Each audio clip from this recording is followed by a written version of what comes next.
Ô pessoal, tudo bom? Vamos fazer uma aula, né? As aulas do último texto da nossa primeira avaliação da disciplina de gestão do agronegócio, tá? Então a gente vai falar hoje sobre a logística agroindustrial. Tudo bem? Então esse texto ele está dividido em 3 partes, ok? E aí a gente vai fazer isso daí dividido em 3 vídeos, então, tá? Então, começando aí com essa parte da definição, né? Então, o que seria essa parte de logística industrial? Logística, né? Que hoje é uma das temáticas, acho que talvez de mais importantes quando a gente está vivendo uma crise como essa que a gente está vivendo agora, né? Então, essa questão de você ter, né, uma logística funcionando passa a ser absolutamente fundamental, né? Então a logística vai ser estabelece a integração dos fluxos físicos e de informações. Então vocês vão ver ao longo do texto que ele vai falar sobre essa questão dos fluxos físicos e de informações. O que são os fluxos físicos, né?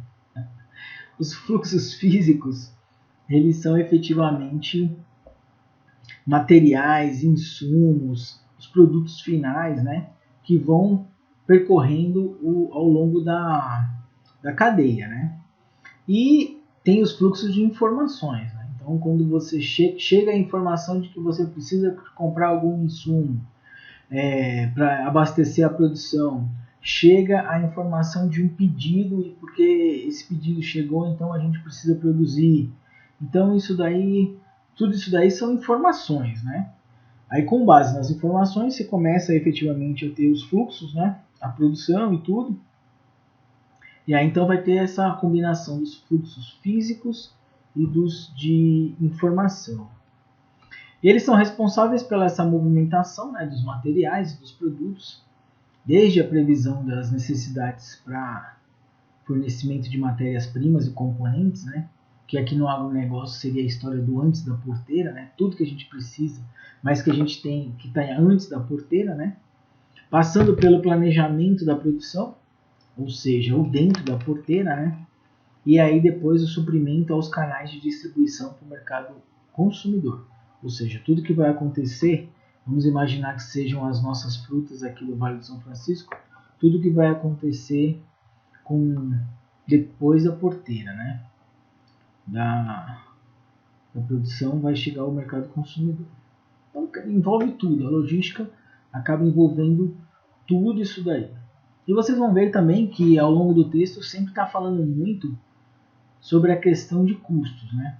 Como é que a logística ela é importante no final das contas para você reduzir custos. Porque reduzir custos significa você tentar aumentar os seus lucros, né? Que é o objetivo final de tudo.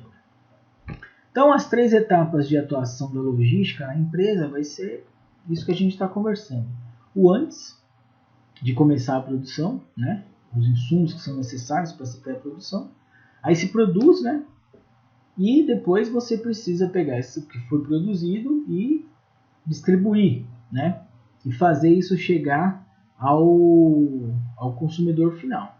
O antes da produção, né? O que a gente chama de antes da porteira, aqui ele fala de logística de entrada, e o que a gente vai chamar de depois da porteira, né? É o que ele chama de logística de saída, tá? Então,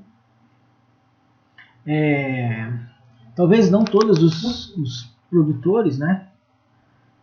Mas a maior parte, principalmente os grandes, todos eles têm essa preocupação com a logística de saída. Tá? Como é que a sua fruta chega até o consumidor final. Eu me lembro de uma vez eu ter entrado em contato com um produtor, porque eu vi o produto dele numa gôndola do supermercado e não estava numa qualidade boa, e ele pediu para aquela empresa daquele supermercado, ele ligou e pediu para retirar, eu mandei as fotos, ele pediu para retirar o produto da gôndola. Então, é a preocupação até a ponta, né? Até o consumidor final. Mas tem produtores que são pequenos, produtores que são médios, esses aí não tem esse tipo de preocupação. Eles têm alguém que vai lá e compra a produção deles e depois que saiu da porteira, eles não têm mais responsabilidade com nada disso, certo? Aí vão ser outras pessoas que vão ter a responsabilidade, tá? Então olha aí essa citação do Drucker, que é um cara mais da parte de administração de empresas e tal, né? Mas ele diz que a logística vai ser a última fronteira gerencial que resta ser explorada para reduzir tempo e custo, melhorar o nível e a qualidade dos serviços, agregar valor que diferenciem e fortaleçam a posição competitiva da empresa. Tá? Então, sempre o pessoal da administração, obviamente, né, eles são muito preocupados em trabalhar de forma eficiente, né, produzindo com menores custos e de forma mais rápida possível, né, para que isso faça com que se tenha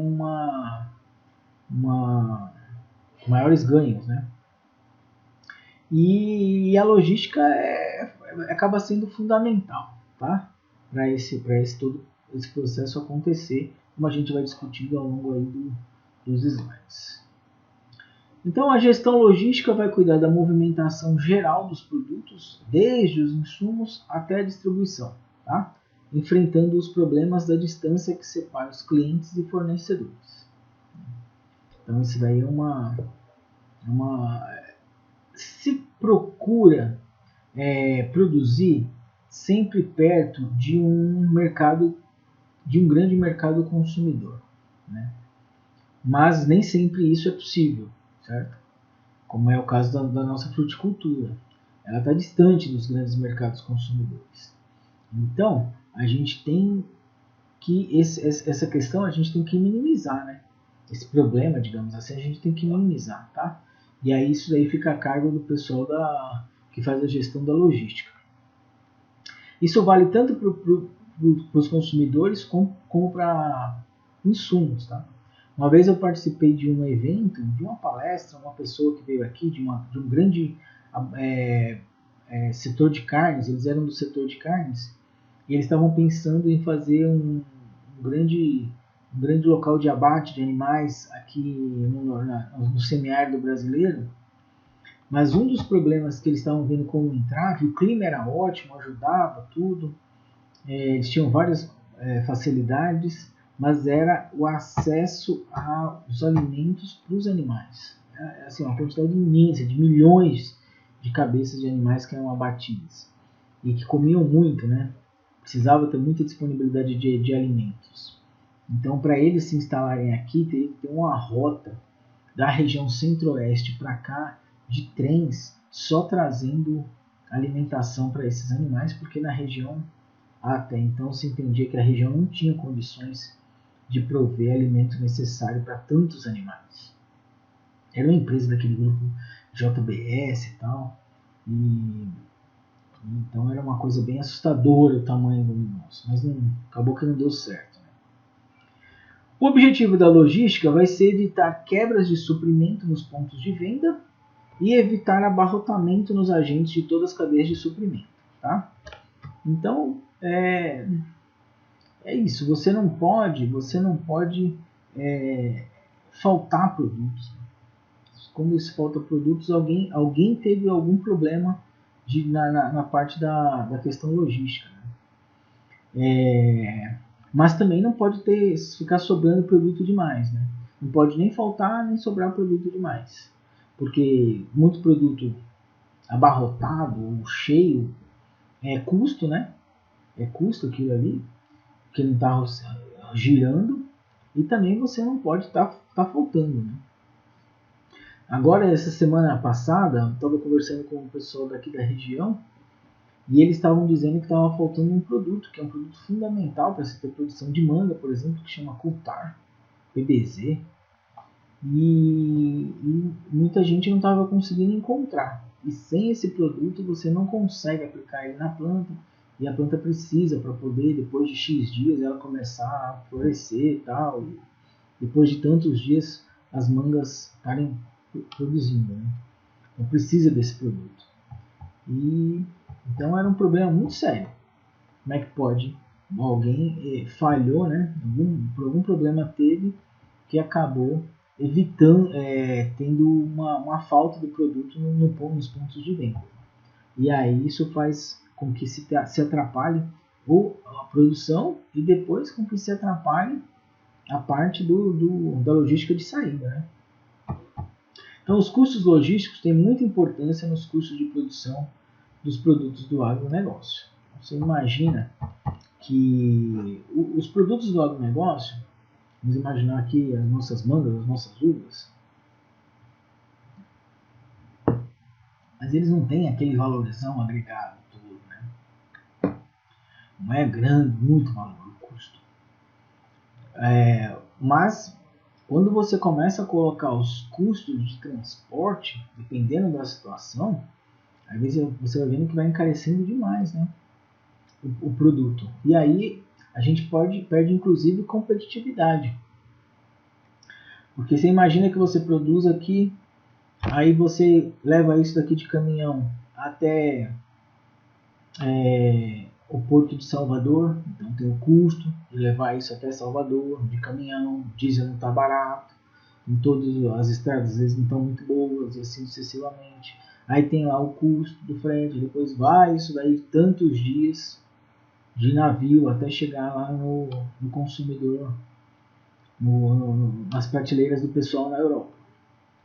Aí você tem os espanhóis que estão produzindo dentro da Europa, que de caminhão ele consegue abastecer os principais mercados europeus. Então, dá para competir com os espanhóis? Não dá. Preço a preço? Como? Não temos condições de fazer isso, né? E os aéreos, então? Imagina quanto é que custa para mandar uma manga aérea. E quanto custa para mandar uma manga aérea no período que está o Covid-19? Imagina quanto é que fica. Quanto a mais isso agrega no custo de produção de 4 quilos de manga, digamos assim, que é uma caixa. Então, os custos da logística têm muita importância, tá? A logística de entrada e a logística de saída também, né? Por isso a gente está citando muito a logística de saída, mas é óbvio que se tiver dificuldades para você conseguir os insumos também, isso encarece muito o produto, né? Reduzir custo é uma busca incessante, isso daí é uma questão fundamental, tá? De se entender, porque tem muito produtor que tem alguma dificuldade de entender que ele está ali não é para maximizar a produção, ele está ali para maximizar lucro. Né? E quando você quer maximizar lucro, reduzir custos é fundamental. Tá? Você tem que aumentar a sua receita e diminuir seus custos. Né? E aí então essa redução de custos ela faz com que as empresas cada vez mais tentem desenvolver novos produtos com maior rapidez, que os processos produtivos sejam otimizados para você não ter perdas, né? Você produzir com a máxima eficiência e as entregas dos produtos ocorram da forma mais rápida possível. Porque não tem coisa pior, aí saindo um pouco da história do agronegócio em si, né? Não tem muita coisa pior do que você comprar um produto e ficar esperando ele por muito tempo, né? O que você compra lá no site do Alibaba, tudo bem, porque ali você já está internalizado que aquele negócio vai demorar meses, né, para chegar, tudo certo? Mas às vezes você compra uma coisa num site aqui no Brasil e você quase todo dia fica entrando, né, no site para ver como é que tá a entrega, nos correios, começa a ficar estressado porque o negócio parece que não caminha, né? O correio é lento, briga com o correio. Então você quer que chegue. E quando chega um negócio chega bem rápido, também as pessoas normalmente ficam bastante surpresas, mas uma surpresa positiva, né? Me lembro de ter comprado algumas coisas, por exemplo, na Netshoes, que rapidíssimo o negócio chegava na minha casa. Hoje em dia parece que está mais lento, mas era muito rápido. Acho que em 3 dias chegou 2 dias, o negócio já estava aqui em casa. Então, assim, era muito legal. Então, a logística agroindustrial, ela tenta disponibilizar os produtos no momento e em quantidades adequadas, com o menor custo, em diferentes lugares, procurando manter estoques mínimos para atender às necessidades e com maior tempo de vida útil do produto, né? Isso daí é fundamental, porque imagina que você tem que abastecer o Brasil inteiro com frutas, né? E é um produto, e fruta ainda mais, que é um produto perecível. Imagina. Não dá para você ficar num galpão ou numa câmera fria. Maçã dá. Maçã fica 8 meses na câmera fria. Mas as nossas frutas aqui a gente não consegue manter elas na câmera fria por tanto tempo, né? Por muitos dias. Tá? A gente precisa efetivamente fazer com que elas cheguem em lugares diferentes, para todo mundo querer as nossas frutas, de Manaus, né, a Porto Alegre você vai encontrar frutas do Vale, e precisa chegar a eles sempre com o menor custo, atendendo as necessidades. Então, tudo isso daí é muita responsabilidade do pessoal da logística. Vai ter uma primeira figura, a figura 4.1, que ela vai mostrar sobre a logística, né, cadeia de valor e cadeia de suprimento. Vai falar sobre essas 3 questões, né?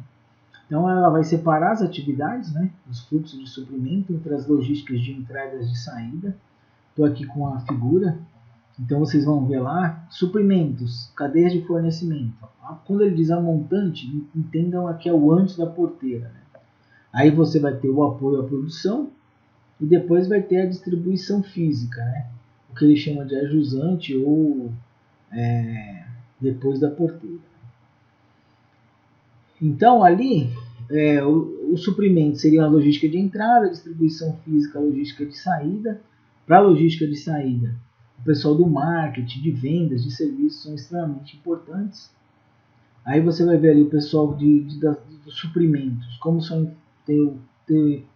é fundamental ter os fornecedores, né? Todo mundo, as setinhas todas dos fornecedores ligando as empresas. Às vezes você tem um fornecedor que abastece um outro fornecedor, que aí vai abastecer as empresas, e aí depois a gente vai ter as outras setinhas das empresas saindo para os clientes, né? Aí ele está chamando de primeira e segunda camada, por exemplo. Pode ser os clientes de primeira camada, poderia ser o pessoal do CEAGESP. E os de segunda camada, então, seriam os supermercados de São Paulo, e assim sucessivamente. Então, sabe? Vocês vão observando aí essa figura 4.1, que ela é, junto com todas as demais, bem interessantes, né? Então, os insumos precisam ser comprados dos fornecedores e esse processo precisa acontecer com a máxima eficiência e menores custos. Nas empresas ocorrem os processos produtivos que precisam de apoio, né? Precisa de infraestrutura, tecnologia, né? Recursos humanos. Então vocês vão ver, você não tem condições de produzir se a sua empresa não tiver com as condições mínimas, né? Você chega lá e aí vamos imaginar que seja um setor de manga. E as mangueiras, elas estão precisando de melhorar o sistema de irrigação, está precisando de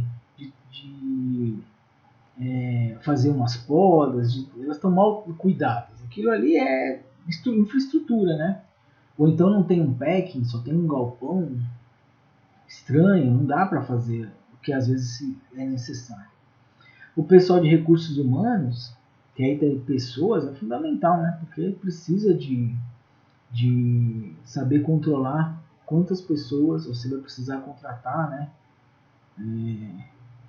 Ao longo da safra inteira, né?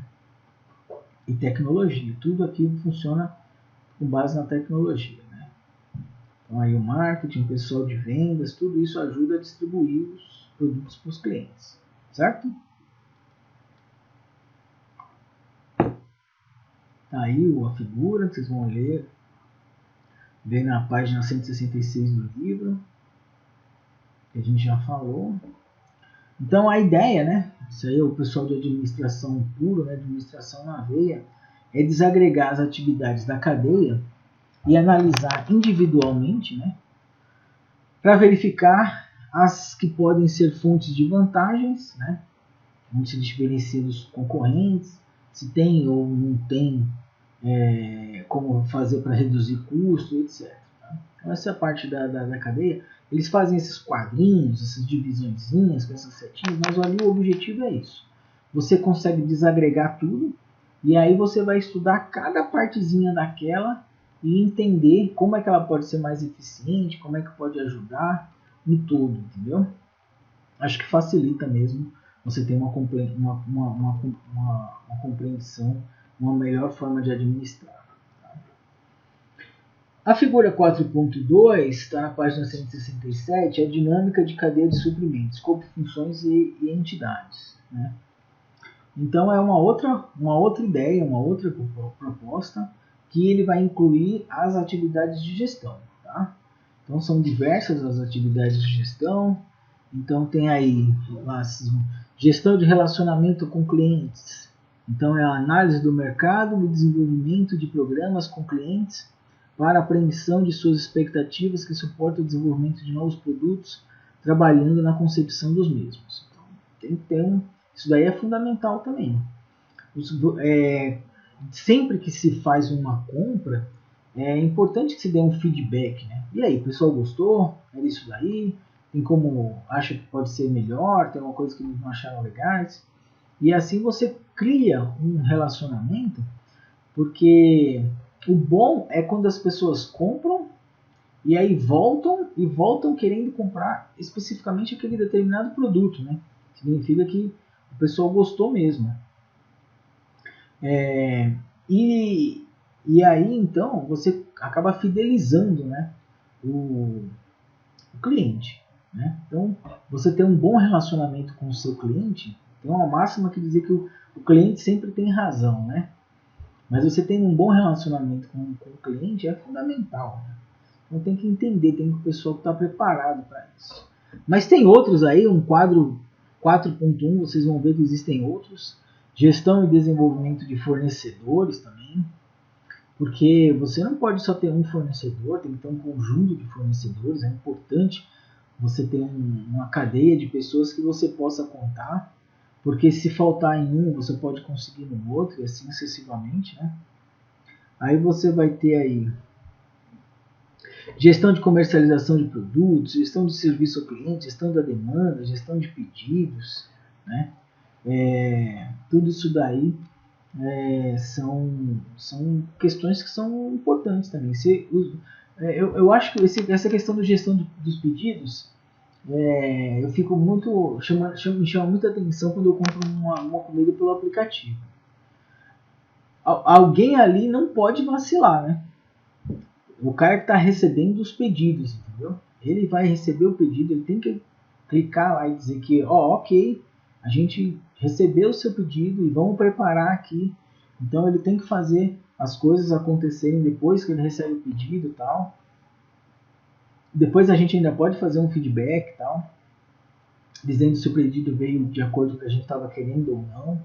Um dia desse o pedido não veio do jeito que a gente queria. Inclusive o aplicativo devolveu o dinheiro. Chega assim, não esperava. Porque eu não devolvi o produto. Mas não era o produto que eu queria. E era não sei se foi uma pizza, o que foi. Mas o aplicativo devolveu o dinheiro pra gente.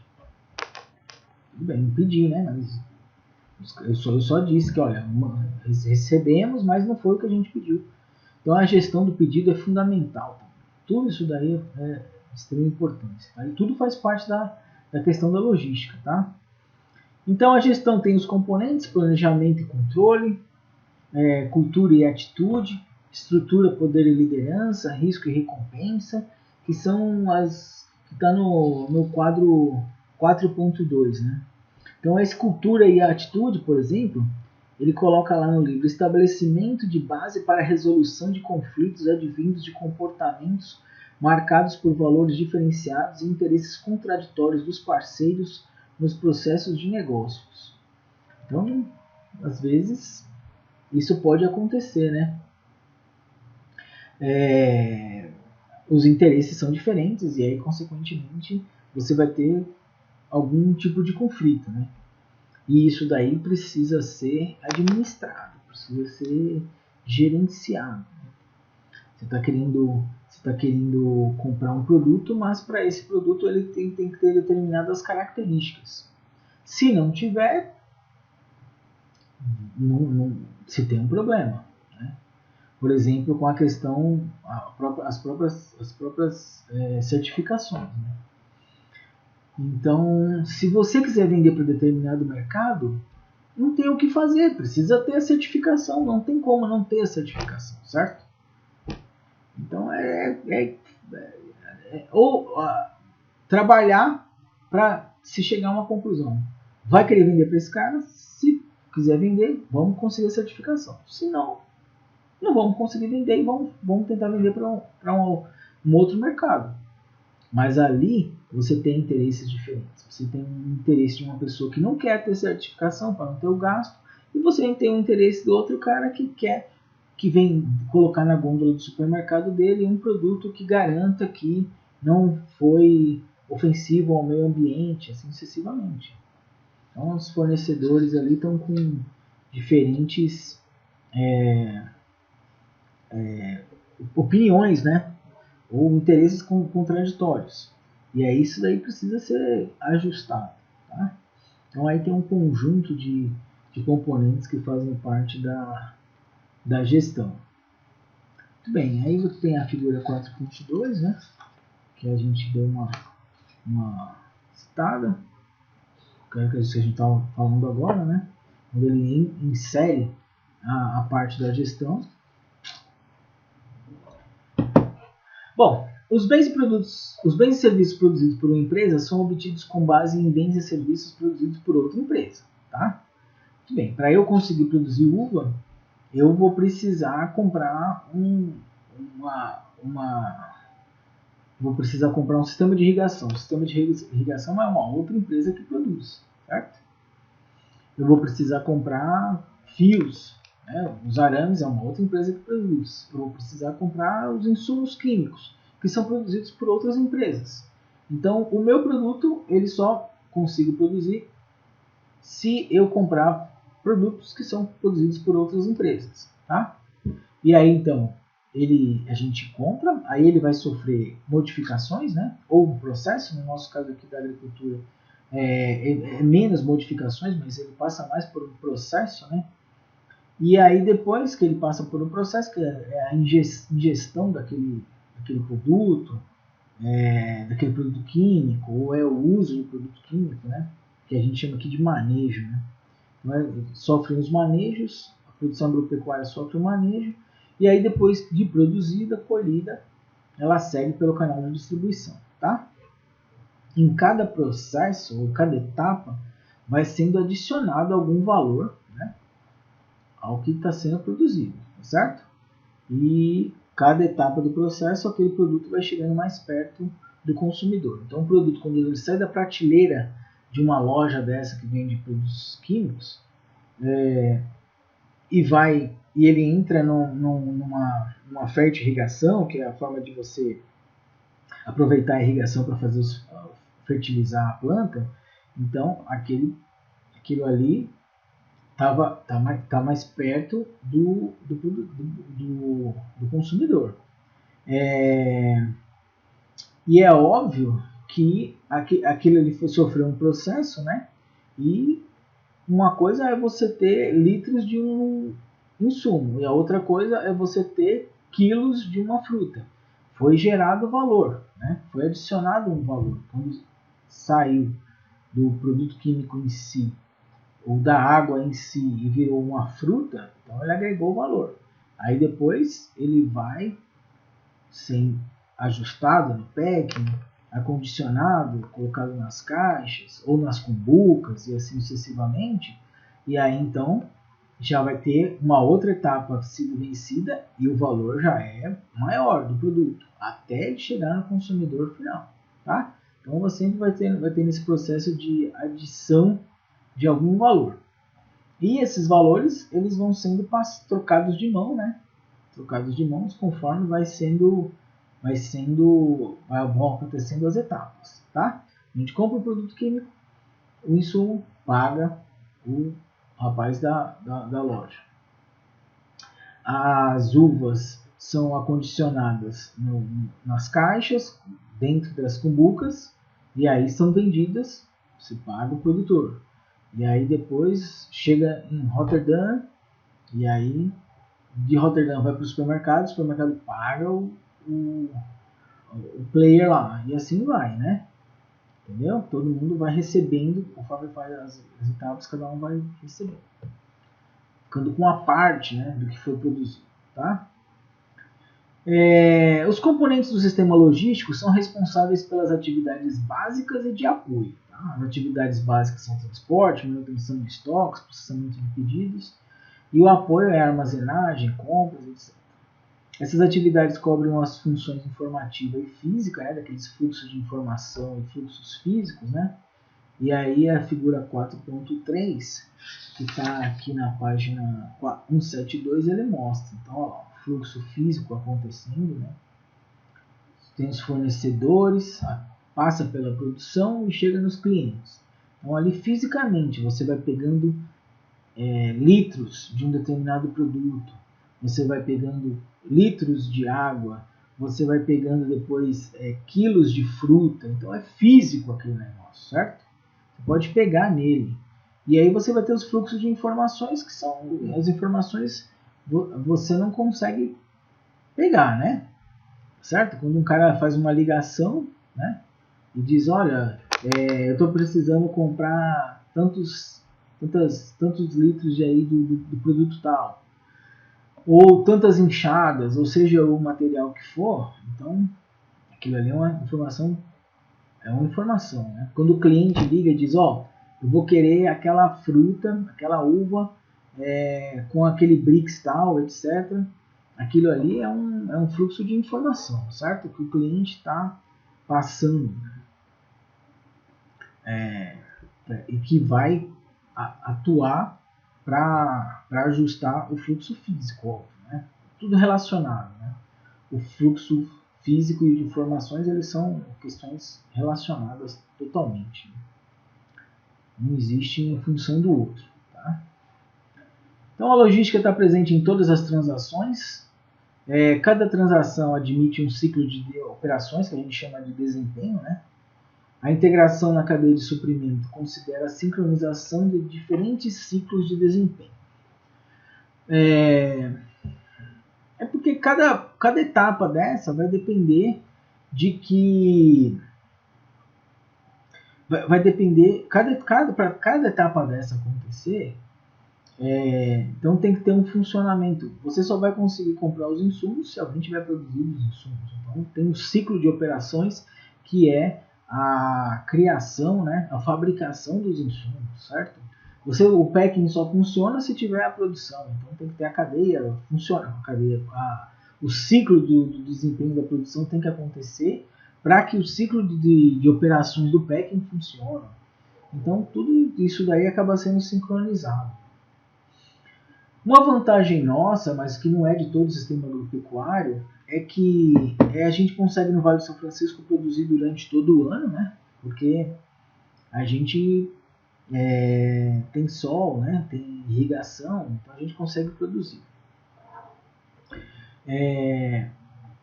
Agora, a gente precisa ver quanto é que vai produzir no primeiro semestre, quanto é que vai produzir no segundo semestre, quando é que vai produzir em cada mês do primeiro semestre ou em cada mês do segundo semestre. Ou, como é o mais comum, é por semanas. Né? Na semana 12, na 13 ou na 14, quando é que a gente vai ter de produção? Né? Então, isso é óbvio que isso vai depender dos seus pedidos, né? E tendo esses pedidos sendo realizados, por isso que as pessoas vão nas feiras para fechar os contratos, aí precisa voltar e planejar tudo direitinho, quando é que começa cada ciclo de produção. Quando você sabe, bem de trás para frente, né? Você sabe que semana que você tem que entregar, aí você volta, você sabe que para entregar naquela semana você precisa de X dias, e aí, então você sabe quando é que você vai começar o teu ciclo de produção, dá o estresse na planta e assim sucessivamente, e aí você sabe que para que ali você precisa ter X funcionários, o sistema de irrigação funcionando, os produtos comprados. Então o pessoal da logística de entrada já sabe que ali você já tem que ter feito o pedido com X dias de antecedência, porque ele tem que vir e chegar na fazenda até tal dia para começar a ser aplicado. Imagina como é que isso tem que funcionar redondo, né? Essa programação, tá? Muito bem. Então, isso é uma questão importante, é isso. Você não pode ficar sem produto e você também não pode ficar com muita coisa estocada, certo? Porque às vezes estraga, às vezes é roubado, complicado você ficar com muita coisa estocada. Mas também não pode ficar sem, certo? Tá bom? Não precisa ficar andando com o tanque cheio do carro todo dia, mas também não pode ficar correndo o risco de ter o que a gente chama da pane seca, quando o seu carro fica sem gasolina, certo? Então tem que saber fazer o gerenciamento daquilo ali. Tá bom? É necessário ter um volume mínimo para o packing house funcionar. Existem períodos que são necessários mais e outros que precisam de menos pessoas. Isso daí sempre tem um pico, né, de colheita e tal, que vão precisar de mais pessoas, né? E aí existe uma sazonalidade, inclusive, da mão de obra na nossa região, né? Agora, isso daí você só vai saber e vai conseguir organizar se tiver tudo bem planejadinho, tá? Você não pode ter poucas pessoas não dando conta do serviço, mas você também não pode ter gente demais parada, né? Porque tudo é custo, tudo acaba sendo custo, tá? Então, as frutas a gente colocou aqui que elas são perecíveis, tudo bem? Se for para o mercado interno, tem uma data de colheita. Se for para exportação aérea, é outro ponto de colheita, é outra data de colheita, porque ela tem que ir mais madura, tá? Se for marítimo, é outro ponto de colheita, porque você precisa colher mais cedo, porque ela vai amadurecendo no manga, né? Uva não. Mas manga vai amadurecendo no período da viagem. Uva não tem essa história. Quando você colheu, é aquilo. O Brix não muda mais nada, ela só perde qualidade, né? Depois que colhido, tá? E a manga é diferente, tá? Eu chamo de frutas climatéricas. Acho que esse é o nome. E não climatéricas. A manga seria climatérica. Bom, e é óbvio que tudo vai depender da demanda, né? Dos contratos que foram fechados, tá? Então, a gente já falou, o pessoal viaja e tal. E os do mercado interno também, você tem os contratos que vão sendo organizados, tá? Para que se gere a demanda e, consequentemente, se tenha a produção e a oferta. Tá? Existe uma diferença produção e oferta, nem tudo que você produz é ofertado. Tá? Existem as perdas, tal, né? Muito bem. Isso gera a necessidade de ciclos de operações diversas, com fluxos de informações e físicos, como a gente viu aí na tabela, na figura 4.4. Tá aí, ó, o cliente está aqui, ó, vem um fluxo financeiro, né? Contas a pagar, a receber e tal. Tem um fluxo físico, né? Que são os produtos efetivamente, né? Atendimento e tal. E aí você vai vendo, aí você tem que fazer uma previsão de vendas, aí gerenciar direitinho os pedidos, planejar a produção, compra, transporta, e aí vai, armazena, né? E até chegar no cliente. Então você vê que tem um fluxo. Canal logístico. O canal logístico ele é formado por aí a gente já está, né, caminhando para terceira parte, né? O primeiro era o que acontece na logística de entrada, aí depois você vai ter a produção. Então a gente já está agora a gente já está na parte da logística de saída, né? Então o canal logístico é o que vai ser o depois da porteira, né? Então é formado por um grupo de empresas independentes que tem as funções de ajuste, transferência, armazenagem, movimentação e manuseio dos produtos, além da comunicação entre os agentes componentes. Tá? O que é o ajuste? Consiste na criação de um leque de bens para atender uma determinada demanda. Tá? Compreende a concentração de produtos em um determinado ponto, a seleção dos produtos conforme pedidos específicos e a dispersão dos pedidos para os próximos locais onde ocorram atividades de processamento ou transações comerciais. Muito bem, então tudo isso daí são os ajustes. Tá? No nosso caso aqui especificamente, fica um pouco mais complexo de entender concentração de produtos em determinado ponto, né, ou seleção de produtos conforme pedidos específicos. Mas você imagina que a gente produziu e então veio uma pessoa, ou nós mesmos colocamos o caminhão e o cara não sai com o caminhão batendo de porta em porta, certo? Quer comprar minha fruta? Quer comprar minha fruta? Se faz mais isso, tá? A não ser que você não tenha demanda, certo?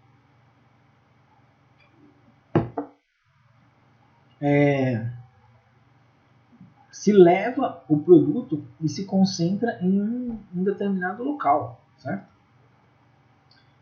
Vamos imaginar aí seja o Ceasa de Recife, tá? Então ele concentra ali e dali, então é que você vai fazer as distribuições, certo? A transferência consiste na concentração e dispersão dos produtos. Concentração. Né? A diferença de concentração e dispersão é interessante. O que vai diferenciar é a quantidade. Na concentração, ele está trabalhando com grandes quantidades. E na dispersão, pequenas quantidades. Uma coisa é eu mandar uma carreta, 2 carretas de fruta para o CEAGESP. Tá? Eu mandar um container para uma empresa na Holanda. Tá? Um atacadista lá. Então é uma grande quantidade de frutas. E a outra questão menor é a dispersão. Chegou aquele grande volume dentro do CEAGESP e aí aquele volume ele concentrou ali e aí depois a gente começa a dispersar. Ou seja, vai entregar 50 caixas na frutaria tal lá em Campinas, vai entregar 30 caixas na frutaria, numa outra frutaria. Esse daqui vai pro restaurante do Manuel. Pega ali mais 40 caixas e leva para o Pão de Açúcar e assim sucessivamente, tá? Então uma carreta você fatiou a quantidade que ela trouxe em quantidades menores e aí efetivamente você fez a dispersão, tá? É mais interessante do ponto de vista da logística se enviar um grande volume para um ponto de concentração e de lá fazer as rotas de entrega. Tá? Então tem um pessoal, se vocês veem, né? Esses grandes aqui na BR que vai para Lagoa Grande tem umas distribuidoras, né, grandes distribuidoras de bebidas e você tem uma quantidade absurda de caminhões que ficam parados, carrega o caminhão e cada caminhão foi para um determinado local, certo? Foi para uma determinada direção e aí um sai e atende Lagoa Grande, Cabrobó e Orocó. O outro sai no sentido de Afrânio, o outro sai no sentido de Curaçá, e assim sucessivamente. Né? Houve uma concentração de produtos ali naquele galpão, e aí depois você vai ter os caminhõezinhos que saem distribuindo. Certo? O outro roda por Petrolina e Juazeiro entregando. Então é assim que vai funcionando. Né? A função de armazenagem já diz, né? Armazenar os produtos, né? Como vai ser isso vai depender da oferta e da demanda, né? É difícil, consequentemente, organizar isso, porque a oferta é mais fácil, agora a demanda, tem situações que você tem igual agora nesse período do coronavírus, está muito difícil para o pessoal do lado do CEAGESP, porque tem semanas que você pensa que vai ter muita demanda e tem pouca. E tem semanas que você pensa que vai ter pouca demanda e tem muita. Porque está desorganizado, mudou o perfil do consumo, as pessoas estão indo menos vezes no supermercado e aí comprando mais, entendeu? Agora, é tendência que você não tenha muitos estoques, tá? Porque estoque é custo, tá bom? Mercadoria parada é dinheiro que não está entrando. Então, o ideal é você ter custos mínimos, estoques mínimos, né? Me lembro uma vez de um comentário sobre a forma com que a Dell de computadores ela fazia, né? Então, quando você comprava um produto, um laptop da Dell, ele só era produzido depois que você fechava o negócio. Ó, pronto, comprei. Aí vai uma ordem de serviço na fábrica e aí eles iam produzir o computador. É óbvio que na área de produção deles não parava, porque é o mundo inteiro comprando milhões de computadores, né? Mas só vai ser produzido depois que ele tiver a demanda garantida. Entendeu? Diferente do que ficar fazendo computador, e aí arruma agora para vender esses computadores todos. Não, é diferente, é um estoque mínimo que os caras trabalhavam. Tá? Tem a questão de movimentar e manusear o produto, tem que tomar muito cuidado, né? Então eu vi várias vezes as mangas, as uvas nossas, chegando lá no CEAGESP. Então eles estacionam, eles entram dentro do CEAGESP, estacionam e depois vem vários carrinhos, várias pessoas, né? Tirando a mercadoria e colocando dentro dos boxes, né? Das câmeras frias que ficam dentro dos boxes, certo? Não pode fazer aquilo ali de qualquer jeito, certo? Porque é um produto delicado, você não vai pegar a fruta foi feito, mano, todo carinho, com todo cuidado, e você vai tratar ela na base do chute, né? Porque senão você vai estragar o produto, certo? Bom, a comunicação vai ocorrer o tempo todo, desde o pedido até a entrega do cliente, né? A entrega do produto ao cliente. Tá? Em relação aos fluxos de informação em físico, o de informação controla os dados técnicos e administrativos, né? E os fluxos físicos já é, então, efetivamente a movimentação, a armazenagem dos produtos transferidos de unidade de produção de comércio. Então, o fluxo físico e o de informação a gente conversou ao longo do vídeo, tá? Esse vídeo ficou um pouco longo, mas esse texto efetivamente ele é bastante longo, tá bom? A gente continua no segundo vídeo desse capítulo de sistema de logística agroindustrial. Ok, pessoal? Um abraço.